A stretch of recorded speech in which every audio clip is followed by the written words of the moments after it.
走過太多戰役，野鳥正浪在叫晚風轉色。王者的戰績，稱霸只差單隻，任性地全部豁出變無敵。還像顏色，這世界是我天生擁有的。猛風笑冷戰更冷，我在和你，在處心在角力。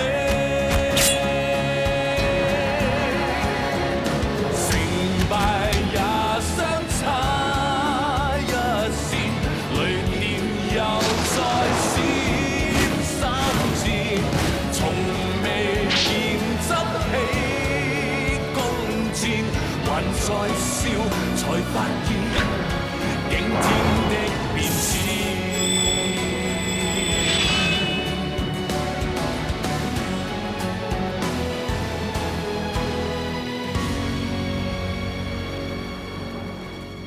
本王想进宫面圣，真是岂有此理！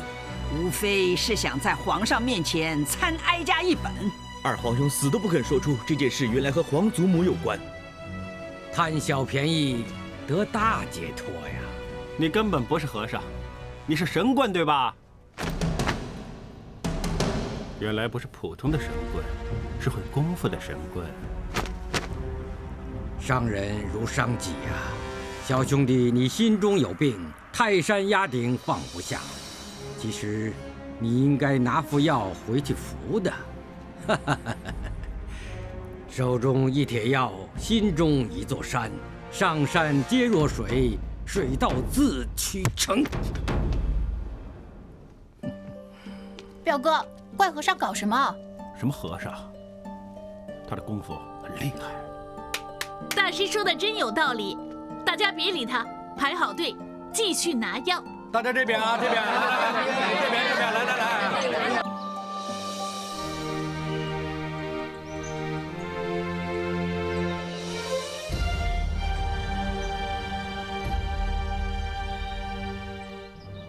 我儿子不见了，本来我昨天躲在桥下，谁知道被人发现，我只好出去引开他们，来不及抱走儿子。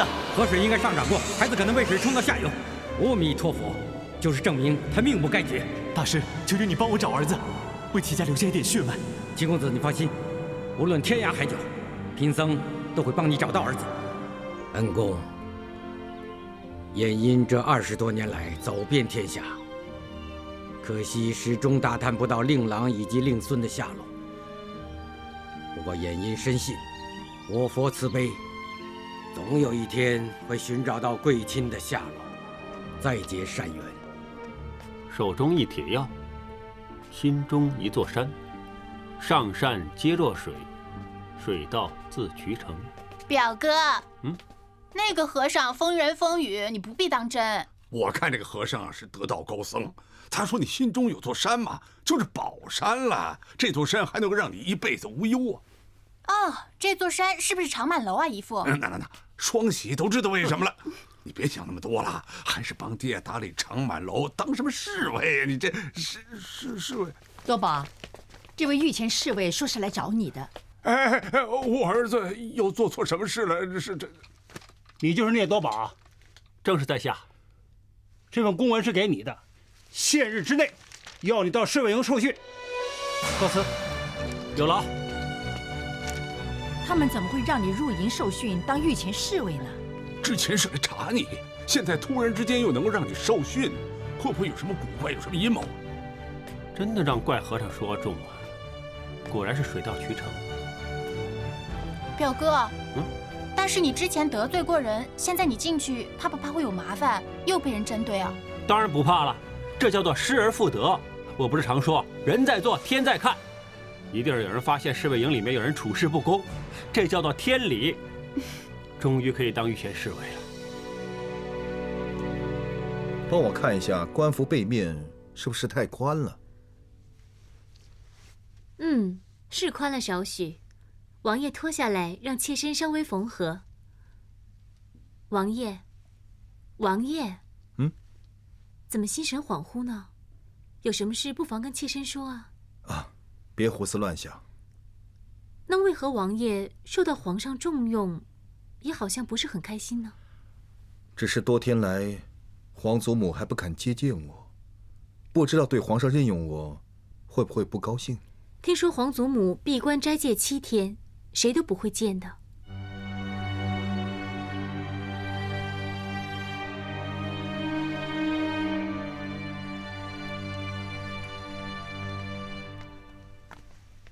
太皇太后，可以用膳了。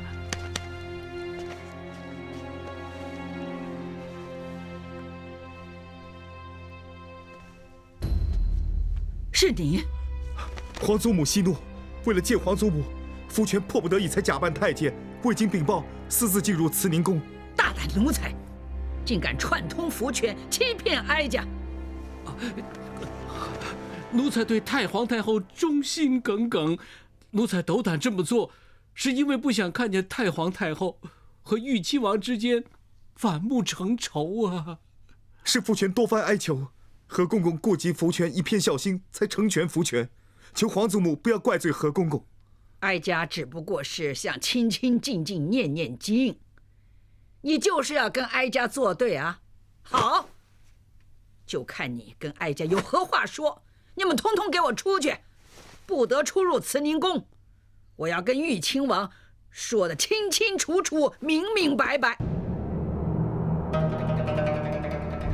福全并非存心惹怒皇祖母，只是自从侍卫营一事之后，就没机会再看见皇祖母。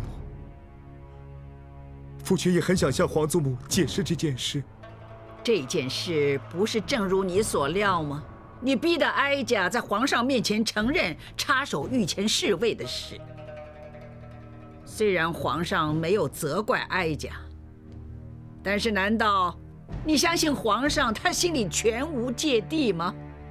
皇祖母，福全真的没有在皇上面前说皇祖母半句不是，要是有，天打雷劈。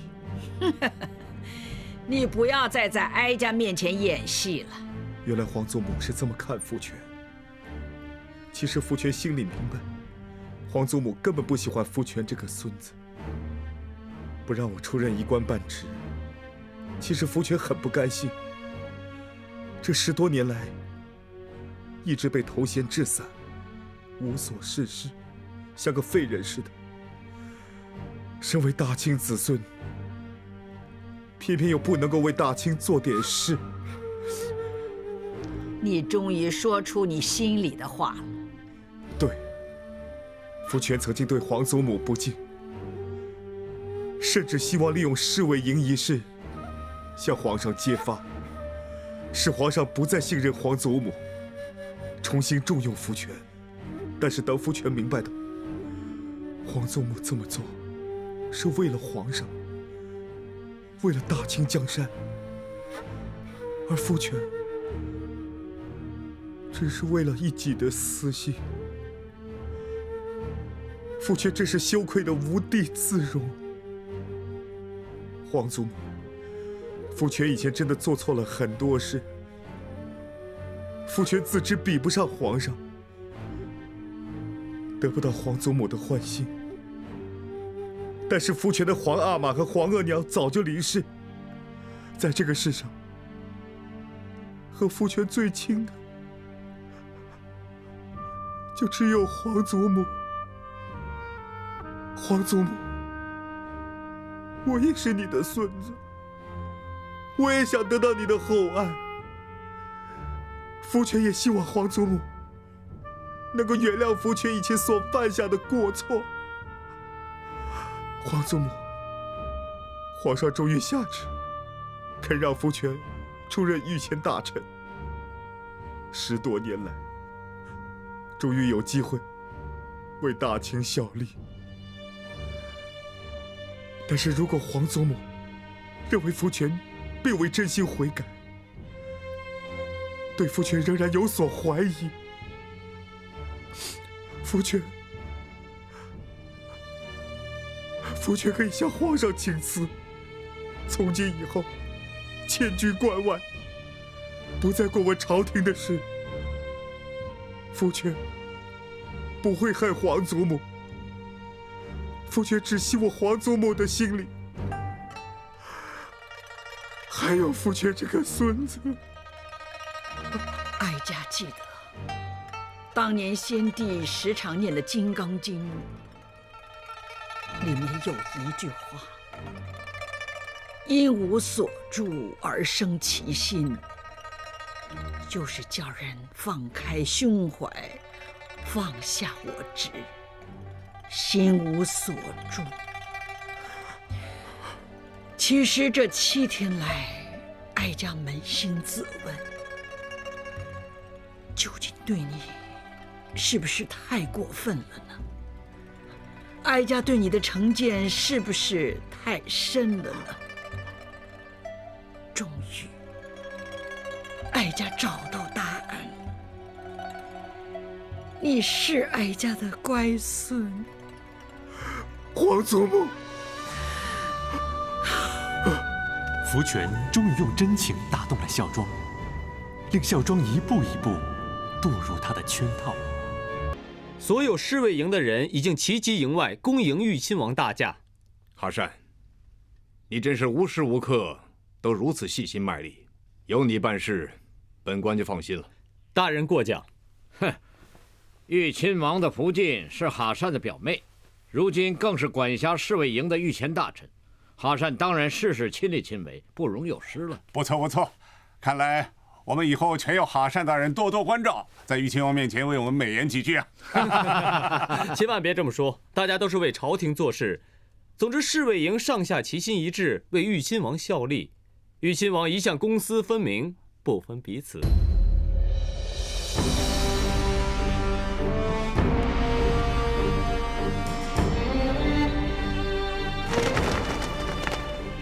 奴才领侍卫内大臣步骑，1等侍卫哈善，侍卫统领县城，1等侍卫蔡石，参见玉亲王。免礼。谢王爷。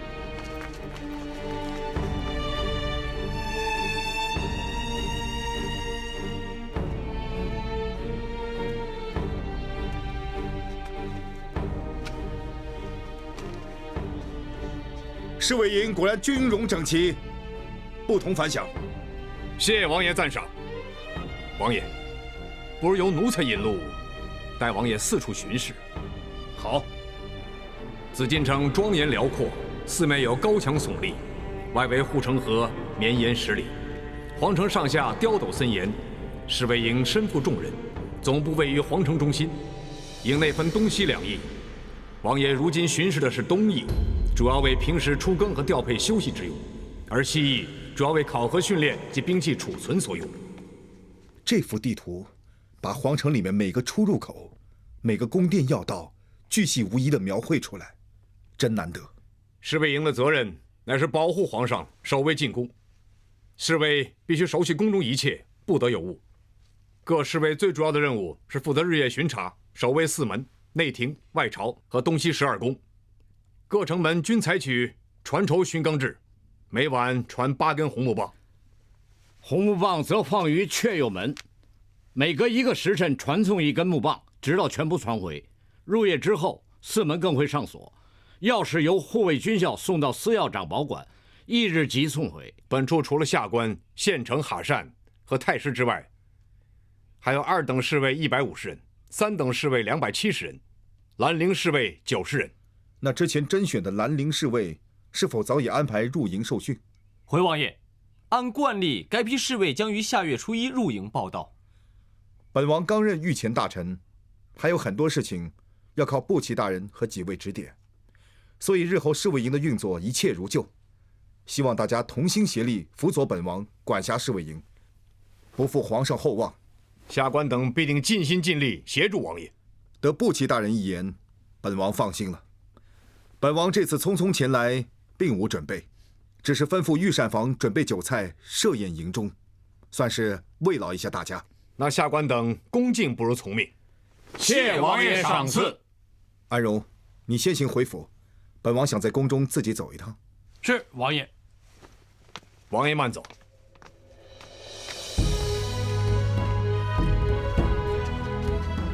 身为御前大臣，掌管皇城及后宫保卫之重责，福全终于走出了成功的第1步。奴才参见玉亲王。好，免礼。谢玉亲王。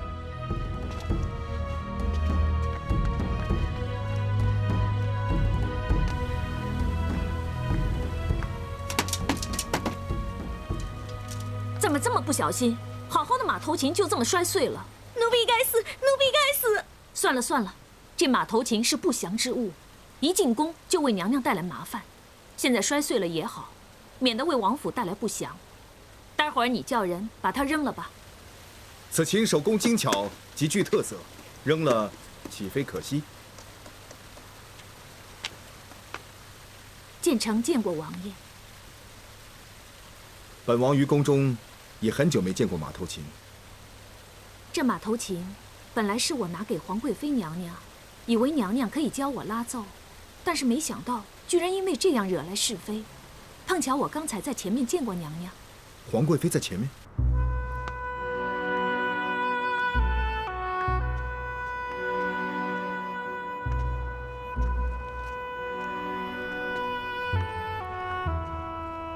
玉亲王有礼。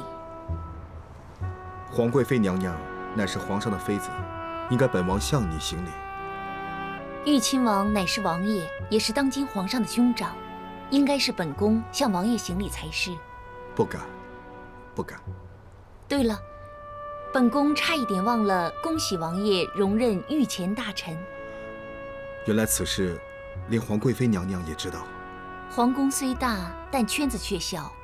王爷久修复出，此事当然很快就传开了。久修复出，对，本王很久没有正事在身，这次难得得到皇上委以重任，实在诚惶诚恐，希望别有负皇命。皇贵妃娘娘最近身体安康吗？很好。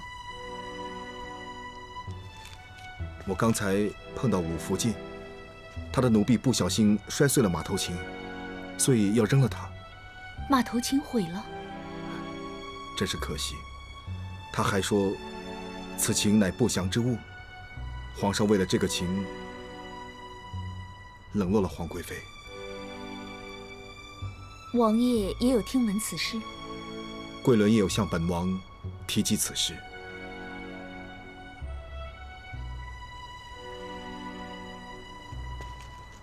后宫之中，表面看似平静，实则暗涌无常，难以预料。皇贵妃娘娘万事要小心啊！玉亲王多虑了，小事一桩，又何须玉亲王过分操心？况且此琴已毁，本宫也相信以后不会再有机会碰到马头琴。一切已成过去。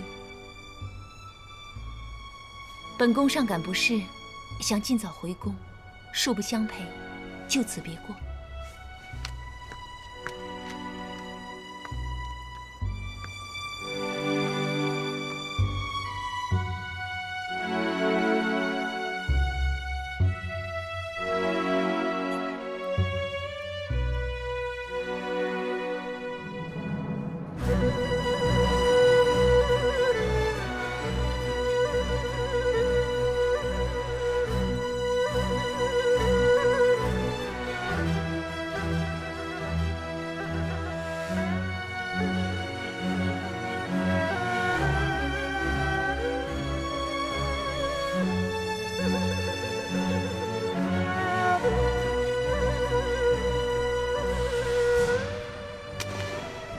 为什么？为什么我俩相识在前，雪夜却夺爱在后？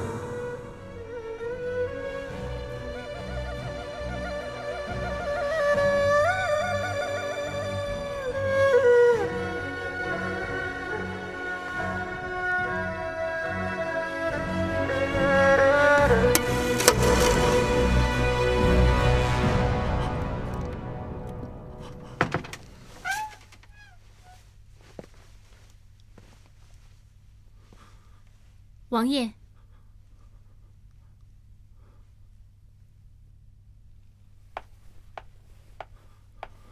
王爷，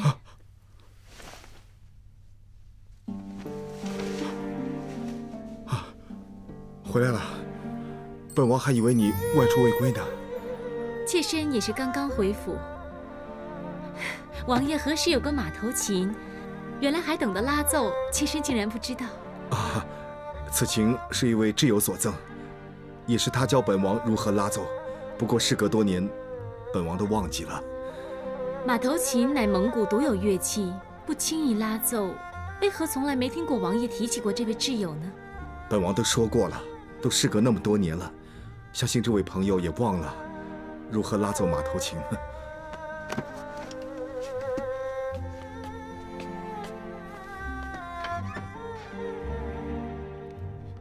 这个聂多宝真是走运，这也能够让他绝处逢生。虽然皇上格外开恩，也要看他有没有本事。你们打起12分精神，盯紧了聂多宝。虽然他能够进来受训，但是不表示他一定能够当成御前侍卫。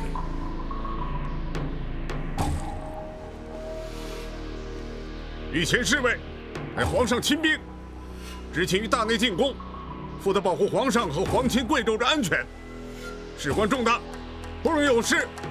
你们明白吗？明白。侍卫营内只有勇猛男儿，绝无贪生怕死之辈。就算大家通过侍卫招考一关，也未必正式成为兰陵侍卫，仍然需要接受种种严格考验。若力有不逮者，立刻离营。哎，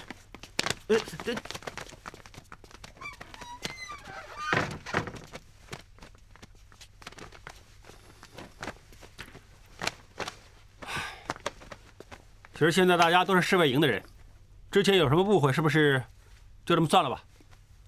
你以为你有机会进来，就觉得自己很了不起啊？我告诉你啊，我一定会成为兰陵侍卫，让你输得心服口服。好，放马过来。哼。不过我真不明白，你们两个都是汉人，为什么性格跟满人一模一样？汉人也要看是哪一种。总之，我们那种的跟你那种不同的。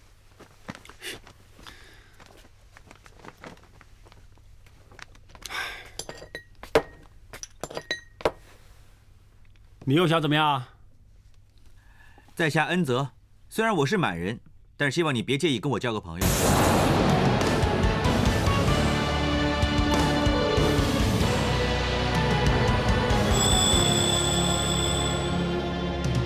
身为御前侍卫，除了头脑冷静，也要有忠、智、仁、勇，否则就算武功再高强，也只是一介武夫。而且各等侍卫必定誓死效忠朝廷和皇上，不管对错与否，军令如山，就算要你的命，你们要绝对服从。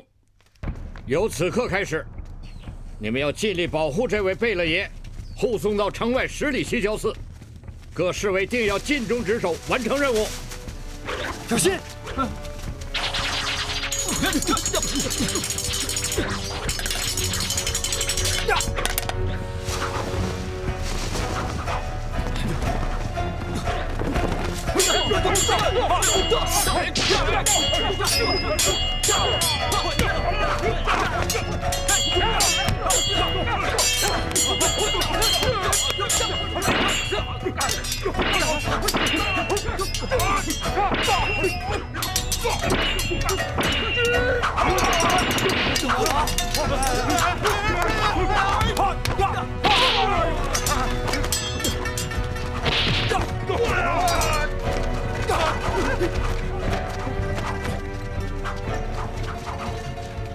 现在敌众我寡，再这么下去一定支持不住。那怎么办？冷静点，等机会。但我等不及。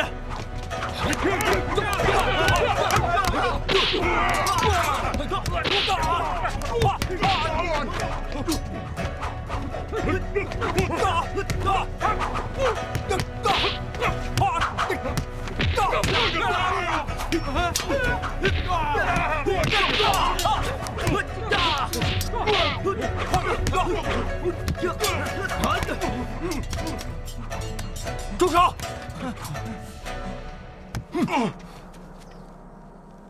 住！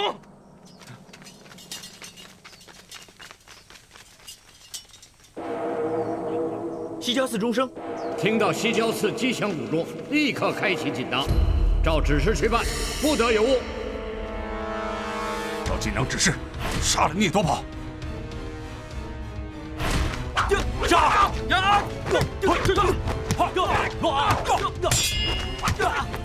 你们干什么？服从军纪，不得违抗命令。杀！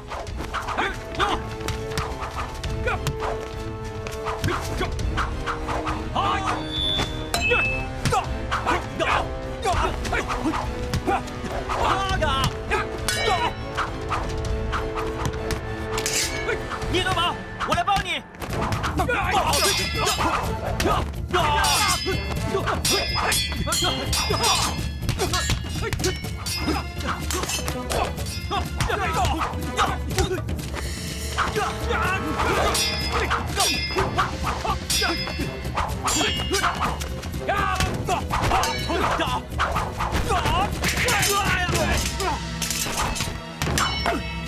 大家别打了！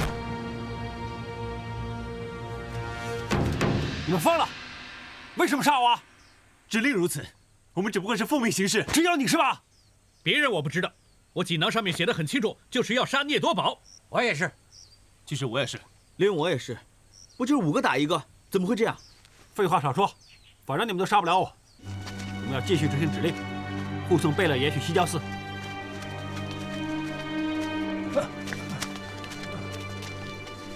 哎，贝勒爷，贝勒爷，你怎么样？不行了，很难受，我支持不住啊！我背你。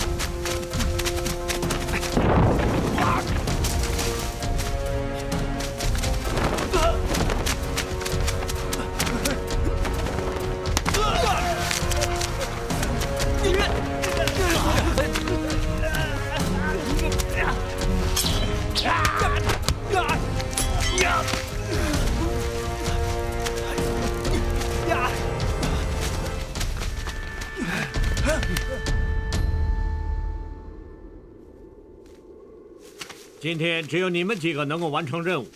虽然过程险象环生，但是最终能够达成任务，不负所托。属下不明白，为什么他们所有人的密令都是要杀我？你连自己都保护不了，还有什么资格保护皇上？当御前侍卫，忠、智、仁、勇，缺一不可。当打开锦囊、电光火石之间指令说要杀你，他们就要倾尽全力去执行任务。他们做的没错。如果我真死了呢？那就证明你没有当御前侍卫的资格，技不如人，死不足惜。不过你也处理得很好，在危急关头，即使面对同伴突然倒戈相向，你也临危不乱，这足以证明你头脑冷静，处变不惊。还有，刚才你明知悬崖是绝路，也坚信不疑，谨守军纪，所以可以说，你们5个人一起过关。当然，怎么是5个？对，唯一不能达到要求，就是恩泽。他收到指令要杀聂多宝，不但没执行，还去帮他。当时情况危急，如果我不帮聂多宝，他真的会死在他们手里。你不需要解释，聂多宝的生与死与你无关，你最重要的是执行任务。当然，恩泽只不过是想帮我。你刚刚也说过，要当御前侍卫，要忠智仁勇兼备。恩泽在危急关头没置同伴生死于不顾，这足以证明他有仁义之心。就当你说的对，不过他违背命令就是有错。有错就要受罚。安泽，你要连续罚跑2个时辰，其余个人顺利过关。多宝，不要说了，我陪你。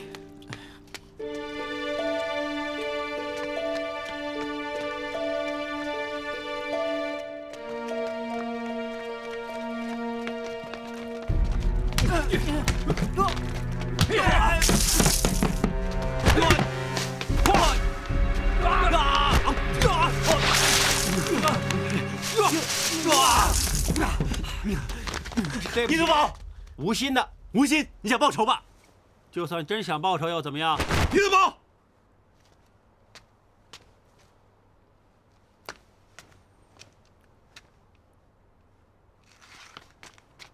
刚才他们3个，我全都看到了。你想动手打2号？我没有，我是上司，我说有就有。我发恩泽，你就来帮忙。好，你讲义气是吧？我就给你机会，每人立刻打4桶水，再泡2个时辰。从考核到受训，你一直针对我，你根本不公平。聂多宝不服从命令，王令明天清理兵器房。哎，多宝，算了，再说罚的更多。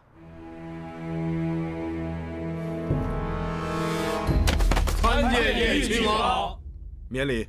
谢玉亲王。本王知道新一届的御前侍卫已经开始受训，所以来见见大家。2号库察氏，祖籍哈达部，满洲镶白旗。康熙2年生于浙江，父亲乃工部侍郎。奴才罪该万死。王爷，究竟发生什么事？当日在大石栏，本王遇到一个嚣张跋扈的满洲小子，仗势欺人。本王对他只是小惩大戒。本来以你的德行，不配当御前侍卫。不过本王顾念你年少无知，给你一次机会。如敢再犯，一律严惩。奴才谨遵王爷教诲，从今以后一定循规蹈矩做人。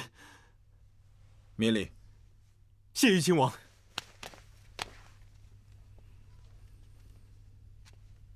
你叫什么名字？奴才沐风。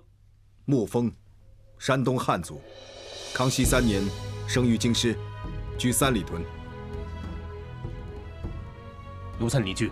倪俊，祖籍蒙古，康熙2年生于漠北，父实为汉人，为阿布尼察养子。原来王爷对他们每位都了如指掌。御前侍卫是皇上亲兵，本王当然视如子侄。应该还有聂多宝和恩泽。回王爷，还有2位因为犯事而被罚，王爷需不需要再见他们呢？不用，日后自有机会。你们大家都是千挑万选的精英，本王相信大家都会倾尽心力，通过考验，日后好好为皇上办事。奴才遵命。先退下吧。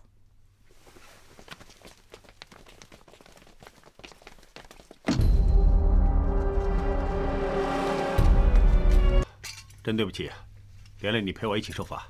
这叫有福同享，有祸同当嘛。哎呀，辛苦了，还在这里磨刀啊？你又想怎么样啊？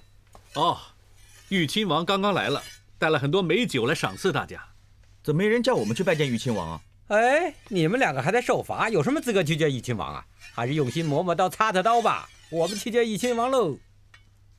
不耽误2位了。唉，难得可以见到玉亲王，谁知道错失机会。见到又怎么样？见到就不用受罚了吗？来，今天大家要喝个痛快。谢王爷赏赐。来，喝酒！来，干了他！今天这么开心，干了他！哇，好样的！好酒量，好酒量！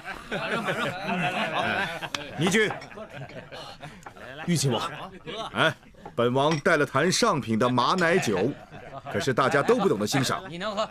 本王知道你是蒙古人，来，喝呀！敬你一杯。谢王爷。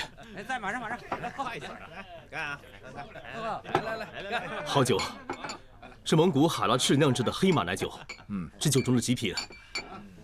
本王在大漠生活多年，知道蒙古人每天做的第一件事就是喝马奶酒。蒙古马奶酒其色如玉，味酸甘香。蒙古人可以3天不吃，但是不可以1天不喝马奶酒。没错，其实不止马奶酒，还有很多可口的美食，比方说手把肉。通常手把肉，我们都会在白节才会吃到。白节是1年之中蒙古人最大的节日，就好比汉族的新年。玉亲王果然对我们蒙古的习俗了如指掌。在蒙古大漠之中，传说有一条色彩艳丽、身如赤红的2头蛇，如果看见它，要马上打死它，否则会带来不吉利。不知道是不是真的？没错，我8岁那年和父亲在大漠真的遇到，我父亲还叫我亲手杀死他。原来是真的。本王终于知道真相。来，干！本王再敬大家一杯。好，干！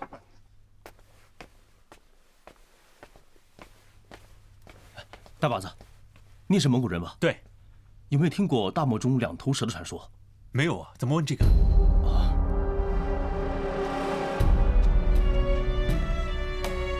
进来侍卫营的人，事先都经朝廷查核身份。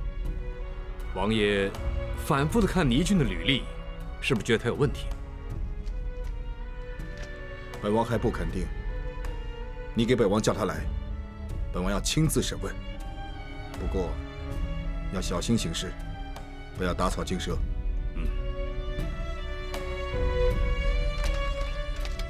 倪俊，多宝，你急着去哪儿啊？我刚收了家书，我爷爷有疾病，要回蒙古见他最后一面。是吗？但是营规不让我们擅自离营啊。我知道，但是我一定要走。你记得别说见过我。那你保重啊。李俊，滚开！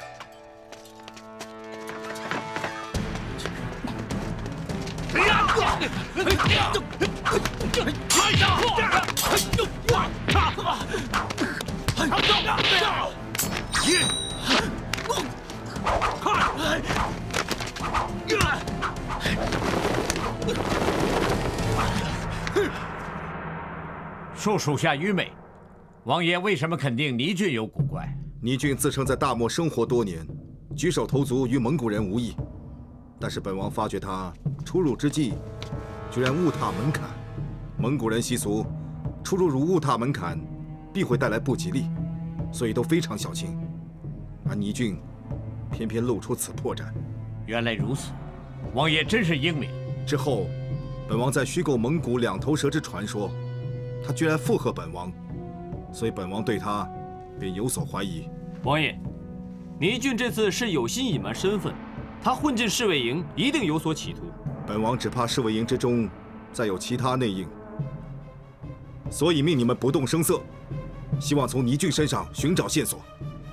可惜，你们让他跑掉。下官尽快缉捕倪俊归案。不齐，马上彻查倪俊真正身份，连同在京城接触过的所有人都要全部查明。还有，马上翻查其他侍卫的履历，确保侍卫营之中再无其他内应。领命。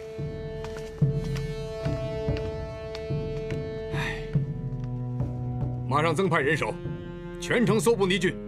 是大人。大人，豫亲王新官上任就发生这种事，他会不会借这个事在皇上面前邀功啊？豫亲王初来乍到，若是有事，他也难辞其咎。所以，只要抓不到倪俊，王爷绝不会对皇上说。大人，今天捉拿倪俊的时候，聂多宝有意借故拦阻，我怀疑他和倪俊是同党。又是聂多宝，这个人真多事。你查清楚聂多宝的底细。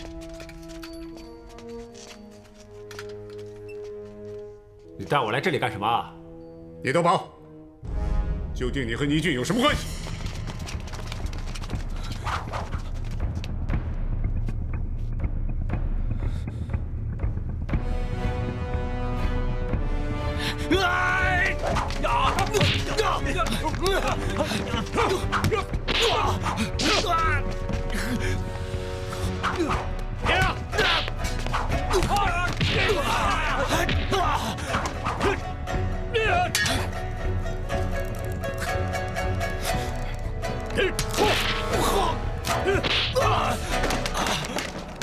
押他回去。是。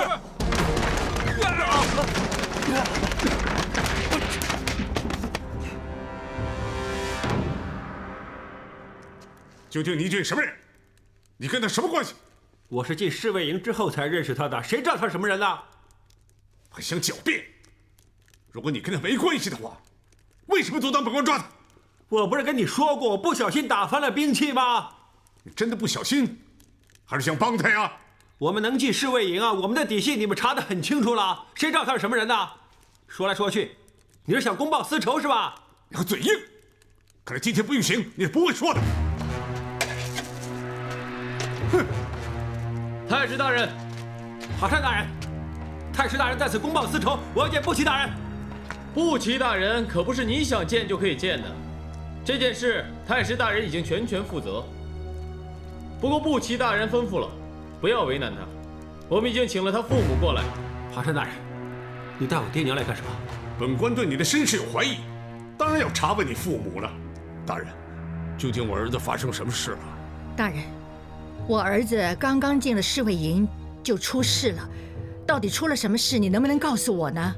当年我和夫人离开济南，可是到了石家庄桂花河附近，夫人突然间阵痛，幸好有一位村姑经过，情急之下，我找个村姑帮我夫人接生。等聂多宝出生的时候，你们为什么没有留在济南，反而留在石家庄，一直到3年之后再移居京城呢？说起来真是惭愧，当年我在济南经营不善，后来还染上毒瘾。我的相公好赌，欠了人家很多债，我怎么好意思到处跟别人说呀？这件事除了我和相公知道之外，根本不想让儿子知道。聂德宝一直否认和倪俊有任何关联，我们连他父母也分别问过，他们的说法都很吻合，暂时没有破绽。大人，他们2个所说的话表面一致，但是就因为这样才有点古怪。何以见得呢？属下起初查问他父亲的时候，他显得坐立不安，这些都很正常。平民百姓看到官自然会紧张，但是当我问到有关聂多宝的身世的时候，他回答非常顺畅，对答如流。我在翻查他母亲的笔录，发觉他回答的跟他父亲的一模一样，一字不漏，反而无私见有私，所以我怀疑他们2个早已串通好了。有道理。云起天變色，走過太多戰役，夜照正濃在叫晚風轉色。王者的戰績，稱霸只差單隻，任性地全部豁出變無敵。還像顏色，這世界是我天生擁有的。猛風笑冷戰更冷，我在和你。在處心在角力，成敗也相差一線，雷電又再閃3次，從未見執起弓箭，還在笑，才發現驚天的變遷。